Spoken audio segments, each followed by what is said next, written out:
Hey everybody, it's Shamika. So I'm in the car. I actually hate being in the car. Ooh, look at my lashes, they all screwed up, but it's all right. Anyway, so I hate being in the car doing what I'm doing right now, but I'm gonna do it because now that this stimulus bill is going to be getting ready to be passed. Notice I said getting ready to be passed. It's not signed by Trump as of right now, 10:43 on the 22nd. It's not signed yet, okay? So, but pretty much we already should know by now the rules and everything that's going to be laid out when it comes to this stimulus program. So, here goes, okay? I'm going to try to do this really quick. If you guys did not get a chance to see my live that I posted on Monday, I answered almost every question you could possibly think of pertaining to income tax, to stimulus, and the whole nine. So if you don't, if you haven't watched it, please do. Let me start by saying there is no EIDL loan. EIDL is economic injury disaster loan. There is no economic injury disaster loans. Okay, there are none. You are now only going to be eligible for the PPP loan and the EIDL grant. And the EIDL grant is given to individuals who already had gotten the grant previously. Okay. I seen something today about them doing a priority program for people who are applying for the grant. It looks as if this is only going to last for 56 days. Okay, so if you do not understand what I am saying, that means as soon as this is approved and the SBA portal is open, you need to apply, because in 56 days, the priority placement or the priority offering that they give to certain businesses is going to be over. And if I'm not mistaken, the money's probably going to be gone too. This little bill that they passed is really just another bridge for us to get over the hump. It is not expected to hold out for a super long time, which is why this is really just an extension of the CARES Act versus a full new stimulus like we were going to try to get with the HEROES Act. All right, so if you are in low income or your business lost over 30% or more, if you can prove that you had sales, if your sales decreased 30% or more, you will be priority placed to get this grant. So right now I am still trying to figure out the difference if this is going to be something for people who is brand new applying for this grant, or if it's going to be for only people who have existing grants that they received last time. So as of yesterday, if you have gotten the grant in the past, you can get the grant again as long as you did not get the full 10,000. Okay, so I don't know if you guys remember last time they had this EIDL grant. Everybody got 10,000 in the very beginning. Then after that, SBA changed and said, no, it's not everybody gets 10,000. Now it's everybody gets $1,000 per employee up to 10 employees, which would essentially give you 10,000. So a lot of people were mad. A lot of lawsuits were filed, and SBA is trying to now correct that. And now, if you receive less than the 10,000 the first time, you can now go in and get the rest of the money. So if you only received $1,000, I had a lot of people that applied just to get the grant of the 10 and they only got the 1,000. Well, now you can go in and get the remainder. So the difference between 10,000 and 1,000 is $9,000. So now the individual can go back and get that money. But remember what I said about the priority placement. So, you know, there's only a certain amount of money that they put or allocate for this advanced program. So I would urge each and every one of you, if you're watching this video, to keep checking that SBA portal. I am going to put it below so that you guys can apply for it before this 56 days, so you can try to get you some of your money back that you did not receive. What's next? The other thing, PPP. All right, so the PPP, no, you do not have to have employees for this. I know a lot of people assume that, and I think when they originally rolled it out in the beginning, that's mostly what they talked about, because it was for those larger corporations and companies that have, you know, more than, you know, 1 or 2 employees. So if you remember, again, with the first stimulus, we had companies like Roof Chris and hell, if I'm not mistaken, I think Disney and all of them got loans. People were very, very mad and upset about that. They made such a big fuss that these big companies sent some of their money back. Some of these big companies did not. Okay, for example, Kanye West's company, I think they got so many millions of dollars, they didn't return it, and he claims he's a billionaire. So people were mad about that. So what they in turn did then is, now with the program, is they just say, you know what, we're not going to give out no EIDL loans, period. We're just going to do the PPP loans. And I think it's smart because, one, it stimulates the economy more by having individuals get these loans from the banks. Now, they do not require any credit check. So I'm just letting you guys know that right now. That is the great part about the PPP loan, is that you can get this loan whether you have good credit or not, whether you have employees or not, whether you're a sole proprietor, an LLC, or a corporation, you can still get the PPP loan.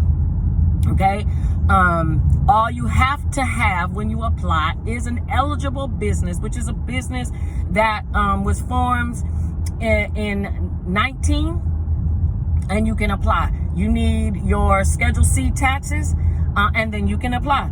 The great thing about this is you can use your 2019 Schedule C taxes. A lot of people did not file it then. So if you did not file your business on your 2019 under Schedule C, or if you're, if you're an S Corp and you filed it separately, you can use that. But if you did not file taxes on your business at all, and I'm talking to some of y'all who are trying to get some money and do not really have a business, okay? So to tell y'all, the SBA does allow you to use your 2020 taxes.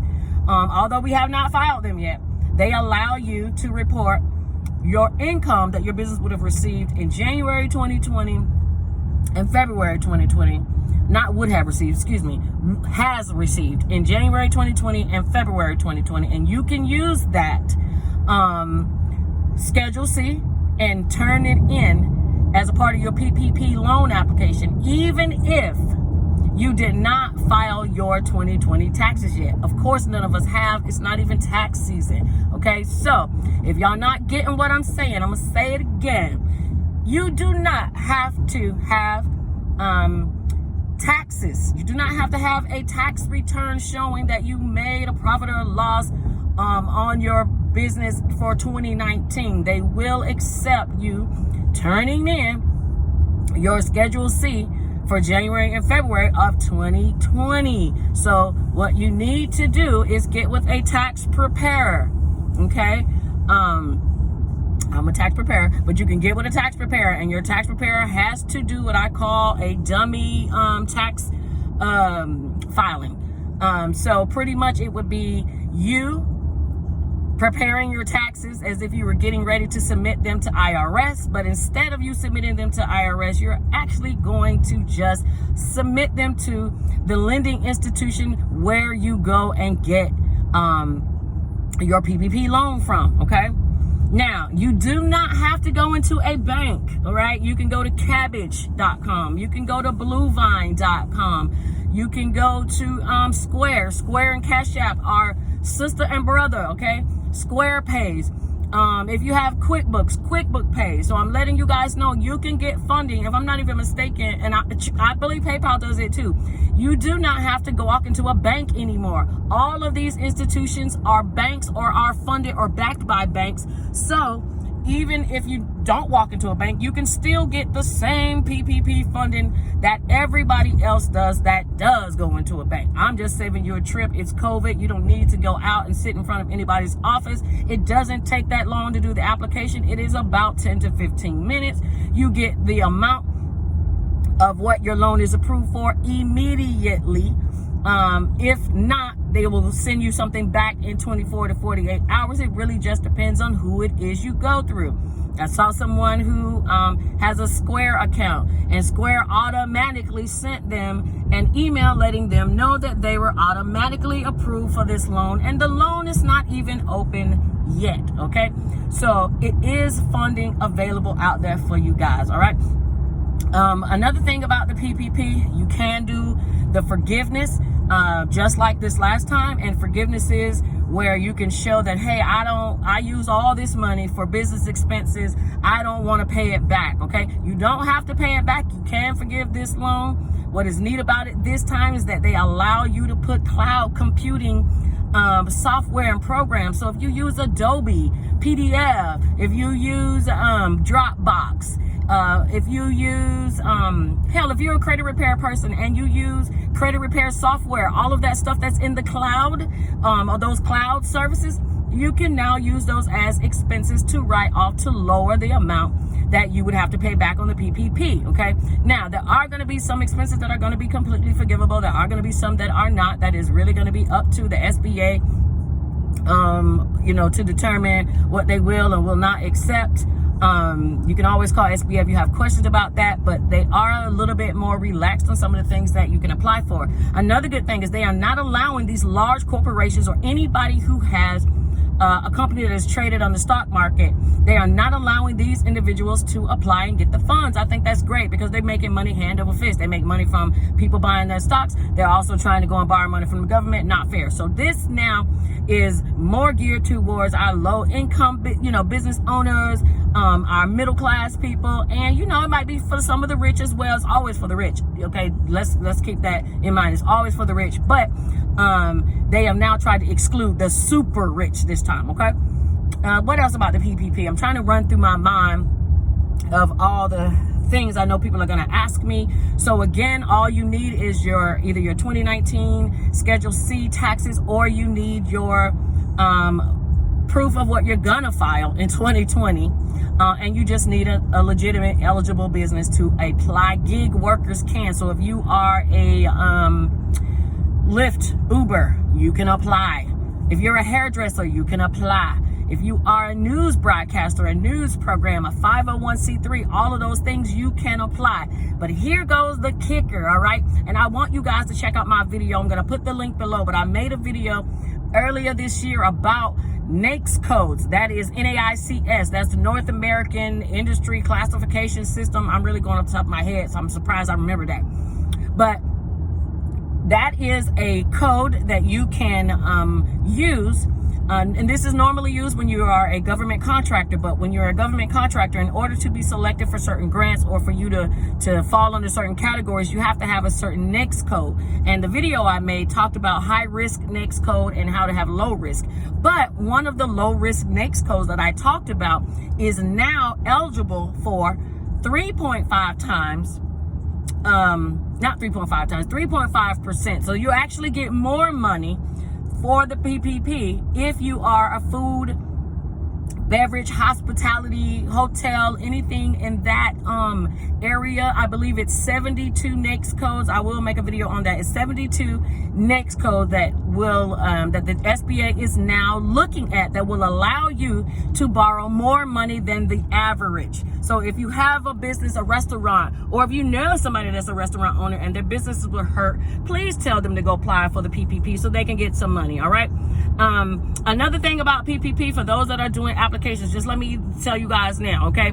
For one, whoever tells you that they can guarantee you a certain dollar amount for the loan, they are telling you the truth, because with the PPP, you can do back math and you can figure out exactly how much a person should get according to the requirements. The math is very easy for a PPP, and if you do it backwards, you can't. So for example, if you wanted $50,000, if you wanted to get $50,000 on the PPP, you can actually do your application to get that $50,000.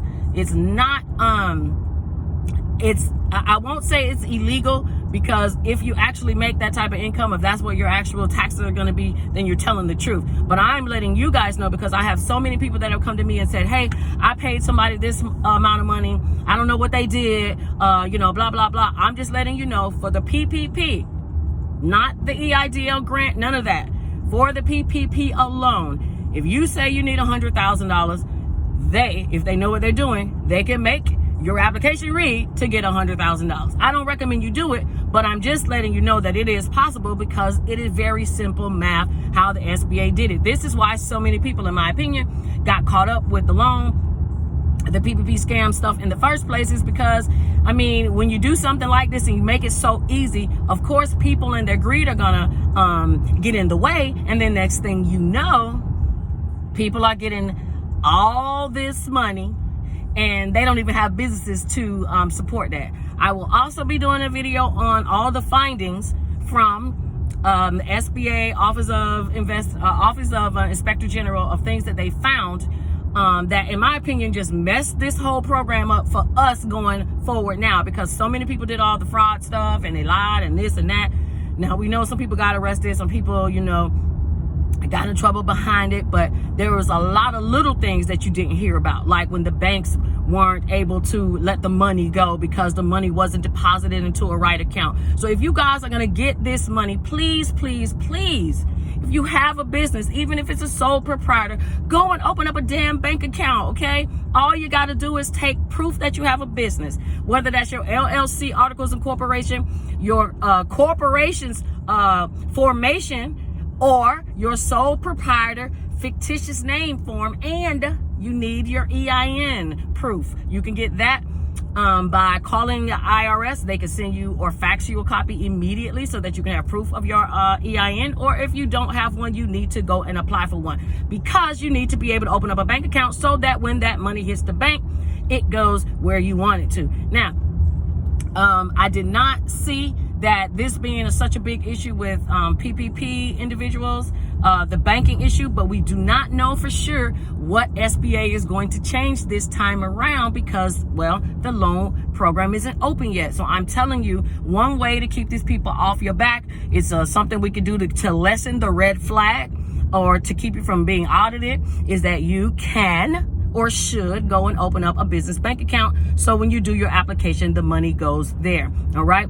Also, they are making it more stringent now for individuals to get this loan. All right. There are going to be more checks and balances in the questions when they ask you about the grant and all of that. Now, this is coming just from an article that I read. They are also requiring that if you get any money, you have 90 days to show them after you receive the money to show what you spent the money on. So I am also really stressing the fact that while you're getting your business license and you're getting that bank account, stop by Office Depot and get you a receipt booklet, okay? And the reason why you want to do that, not just for tax time, but when somebody starts asking you questions about where the money went, you need to have some proof somewhere so these people can get off your back and out your business. And one way to do that is by having a receipt booklet so that you can have a carbon copy. And believe me, listen to what I'm saying. I need you to get the receipt booklet with the carbon copy, not just the one rip-off page. And the carbon copy is the yellow copy, the pink, you know, the gray, all of those, so that you have trace evidence to show that, hey, I wrote this receipt, here goes a copy, and you can submit that to the SBA if they ask. Again, this bill is not approved. This is all stuff that they're throwing around. More than likely what they throw up in the air will stick. So there's no reason for me to come back and correct myself later. Get that receipt booklet and open up that business bank account. Those are going to be the biggest thing. So anyway, I'm not going to keep you guys too much longer, but I just wanted to give you the rundown on what's going to happen with the PPP and what's going to happen with the EIDL. No more loans, just grants. And yes, any and everybody can apply for the PPP loan. Old business, new business, sole proprietor. In my opinion, that's not really a real business to me, because you don't have the legal protections of a business. But if you have a sole proprietor, you can do it too. Gig workers, of course, you know, your nail techs, your stylists, your barbers, all of that. So I'm telling you guys to go out there and get the money, because this money is allocated for you. And so much of the EIDL money has been just wasted by people having money locked up in bank accounts where they could not get access to it, or still now people are now taking the loans that they got because they're scared, and they're now returning the money. So in order to have to prevent from doing any of that, just apply for it right the first time. It also does not state that you have to only apply for it under one business. Okay, that is has not come out that you can or cannot. Normally it would be hard to do it under several businesses if you have an LLC, because 9 times out of 10 you are applying you're filing your income taxes, your Schedule C income tax. You're filing your Schedule C onto your regular 1040 taxes. Sorry, y'all know I'm driving. Okay, so that could be difficult for some of you, but if you guys, some of you that have corporations, some of you that have S corps, you guys can file taxes separately. So if you file taxes separately from your 1040, then whatever or however many businesses that you have that are separate, then you, sir or ma'am, can also apply for the PPP in more than, in multiples of however many. That just really depends on how much, it depends on what you have available. Now, I know a lot of people are going to ask, well, can the money go to the same bank account? I would not have it go to the same bank account. If you have more than one business, then you should also have more than one bank account. Okay, so we want to keep things as straight as possible. We want to keep the red flags down as much as possible. And that is one of the red flags that came on the SBA OIG report, is that people either had the wrong account, it was their personal account, or they tried to have multiple checks go to the same account. We just can't do that. We have to be smarter this time. All right. So I hope I helped you guys. I hope I answered a couple questions. Congratulations to each and every one of us, business owners, especially because we do need funding to keep our business going. And if you're smart, you'll use this money the right way, because we don't know if we're going to be able to get any more funding again. All right. So be wise. Make sure you cover your assets. And you guys have a great day. Bye.